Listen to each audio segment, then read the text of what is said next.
सुप्रभात छात्रों। आज हम बीए प्रथम वर्ष प्रश्न पत्र क्रमांक सेकंड इसके अंतर्गत अशोक वन एकांकी को लेकर चर्चा करने वाले हैं। एकांकीकार है लक्ष्मी नारायण मिश्र।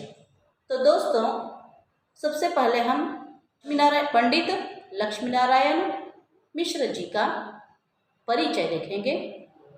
पंडित लक्ष्मी नारायण मिश्र का जन्म 18 दिसंबर 1903 में उत्तर प्रदेश के आजमगढ़ जिले के बस्ती नामक गांव में हुआ है। उनके पिता का नाम कमला प्रसाद मिश्र और माता का नाम सहोदरा देवी था। उनकी प्रारंभिक शिक्षा गांव तथा घोसी के मिडिल स्कूल में हुई है।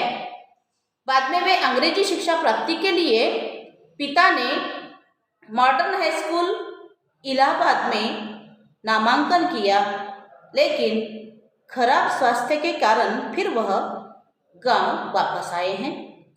काशी हिंदू विश्वविद्यालय में स्नातक की शिक्षा के लिए प्रवेश लिया।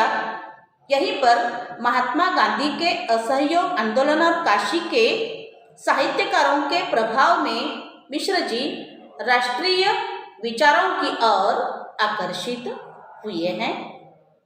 छात्र जीवन में ही उन्होंने अंतर्गत कविता और अशोक नाटक लिखा। मिश्र जी को काशी में ही शिक्षा के साथ साथ हिंदी साहित्य जगत के प्रतिष्ठित साहित्यकारों के सानिध्य से साहित्य सृजन की प्रेरणा मिली है।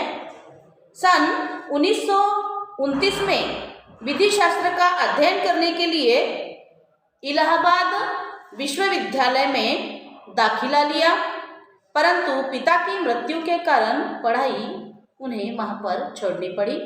सन 1934 में इनके छोटे भाई गिरिराज शंकर मिश्र की हत्या हुई तथा सन 1936 में इनकी पत्नी राम दुलारी का देहांत हो गया। सन 1942 में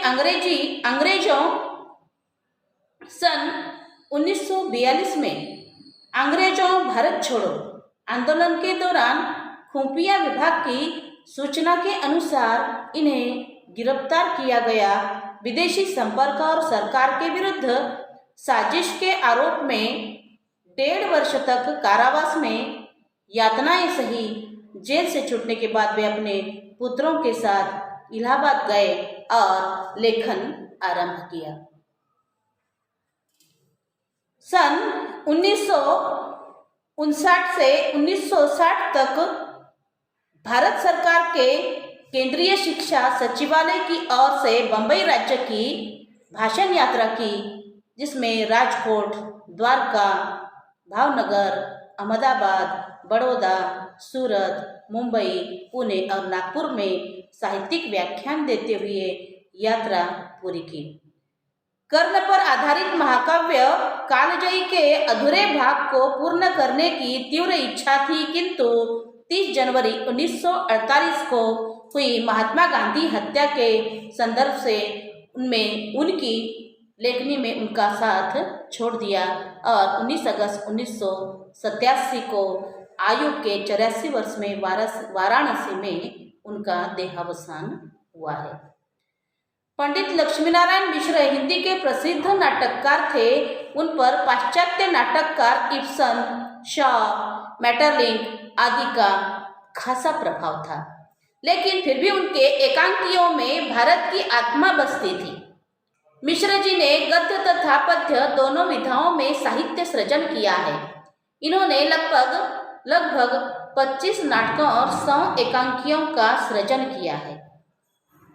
इनका नाट्य साहित्य है अशोक, सन्यासी, राजयोग की होली, राक्षस का मंदिर, मुक्ति का रहस्य, आधी रात, गरुड़ ध्वज, वत्सराज, नारद की वीणा, दशाश्वमेघ, वितस्ता की लहरें, चक्रव्यूह, वैशाली में वसंत, जगतगुरु, कवि, भारतेंदु, मृत्युंजय आदि नाटकों का सृजन उन्होंने किया है। मिश्र जी की एकांकी विषय वस्तु की दृष्टि से पौराणिक, ऐतिहासिक तथा मनोवैज्ञानिक पृष्ठभूमि के लिए हुए हैं। उनके एकांकियों में पात्रों की संख्या कम रहती है। उनका चरित्रांकन इस प्रकार करते हैं कि वे उनके मानस पुत्र न लगकर जीते जागते और निजी जीवन को जीते हुए लगते हैं। मिश्र जी की संवाद योजना सार्थक, आकर्षक, सरल, संक्षिप्त, मर्मस्पर्शी तथा नाटकीय गुणों से परिपूर्ण होती है। उनमें तार्किकता और वाद विग्धता देखते ही बनती है। उनकी एकांकी संग्रह निम्नलिखित रूप से हैं। कावेरी में कमल, स्वर्ग में विप्लव, नारी के रंग, बाल एकांकी और किशोर नाटकावली आदि का अंतर्भाव है। अन्य साहित्य है। अंतर्जगत नामक उनका कविता संग्रह प्रकाशित है। दोस्तों, पौराणिक ग्रंथों में रावण को खल पात्र के रूप में प्रस्तुत किया गया है। प्रस्तुत एकांकी अशोक वन में एकांकीकार लक्ष्मीनारायण मिश्र ने रावण के दूसरे पहलुओं को ढूंढने का प्रयास करते हुए सिद्ध करने का प्रयास किया है कि सीता का पतिव्रत सुरक्षित रहने का कारण रावण का चरित्रवान बने रहना है।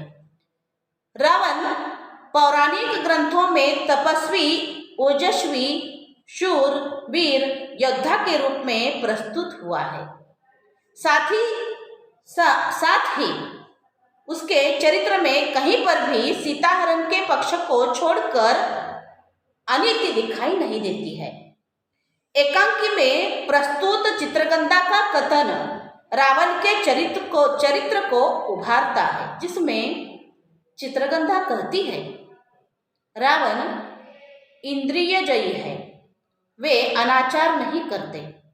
साथ ही अशोक वन में जाते समय अपने रानियों को साथ लेकर जाता भी उसके चरित्रवान होने का पक्ष प्रस्तुत करता है। रावण सीता का अनुग्रह पाने की चाह तो रखता है, पर वह उस पर किसी प्रकार का दबाव बनाने की नहीं सोचता। एकांकी में यथास्थान प्रस्तुत रावण के विचार उसे चरित्रवान रूप में प्रस्तुत करते हैं। रावण कहता है, रावण उस नारी को ग्रहण कभी नहीं करेगा जिसकी आंखें उसका स्वागत न करें, जिसके कपोल उसे देखकर टहटहे लाल न हो जाए, जिसकी हर सांस में अनुराग की रागिनी ना हो। मंदोदरी जब रावण को जानकी का अनुग्रह छोड़ने की बात करती है, तब वह उसे कहता है कि जिस शत्रु ने बहन शूर्पणखा के नाक कान काट लिए, सीने खरदूषण और त्रिशिरा का वध किया, जो पंचवटी में केंद्र बनकर मेरे राज्य में विद्रोह फैला रहा है, उसका क्या उपाय करूंगा। जानकी हरण मैंने नीति के अनुरूप किया है। साथ ही रावण भी सीता के पतिव्रत से प्रभावित होता है और मंदोदरी से कहता है, देखी थी प्रिय, तुमने कभी दूसरी स्त्री जिस पर अनुराग के सारे साधन इस तरह व्यर्थ हुए हो। अंततः एकांकीकार ने रावण के चरित्रवान रूप को प्रस्तुत करने का प्रयास किया है। एकांकी में प्रस्तुत रावण के संवाद उसके चरित्र को ऊंचा उठाने का कार्य करते हैं। तो इस तरह से दोस्तों, समस्यामूलक नाट्य साहित्य में के प्रवर्तक पंडित लक्ष्मीनारायण मिश्र ने अपने नाट्य एवं एकांकियों में विभिन्न प्रकार के ऐतिहासिक और पौराणिक घटना प्रसंगों को आधार बनाकर एकांकियों का सृजन किया है। अशोकवन रामायण में वर्णित सीता हरण के पश्चात लंका में सीता जानकी के जीवन प्रसंगों से संबंधित स्थान है, जहां पर जानकी के अपहरण के बाद लंकापति रावण ने जानकी को उस स्थान पर रखा था। मिश्र जी ने अपनी एकांकी अशोकवन के द्वारा सीताहरण प्रसंग को स्वामी सेवक, नारी पुरुष प्रेम तथा वासना, सती प्रथा और नारी स्वातंत्र्य आदि समस्याओं की दृष्टि से नए बौद्धिक रूप में अभिव्यक्त किया है। सीता के चरित्र की सात्विकता, पतिव्रत धर्म पालन तथा चारित्रिक उज्ज्वलता के साथ ही रावण को चरित्रवान, रूपवान और नैतिक मूल्यों पर अटूट विश्वास के रूप में चित्रित करना कथानक का नया रूप है। सीता का पतिव्रता, सीता की पवित्रता दिखाने के लिए मिश्र जी ने रावण को चरित्रवान के रूप में चित्रित किया है। रावण का अपनी रानियों के साथ अशोकवन में जाना, सीता का हृदय जीतने की कोशिश करना, उसे मारने की धमकी देकर हताश होकर लौट आना, यही कथा का मूल रूप है। लेकिन रावण का हताश होकर लौट जाना ही उसके चरित्रवान होने की ओर संकेत करता है। एकांकी का मूल उद्देश्य सीता के अविचल चरित्र के साथ रावण के चरित्र को भी बौद्धिक मान्यताओं के आधार पर उद्घाटित करना है। तो इस तरह से एकांकीकार ने रावण का चरित्र बड़े अलग ढंग से एक चरित्रवान रूप में चित्रित किया है। तो इस तरह से यह एकांकी रावण के चरित्र को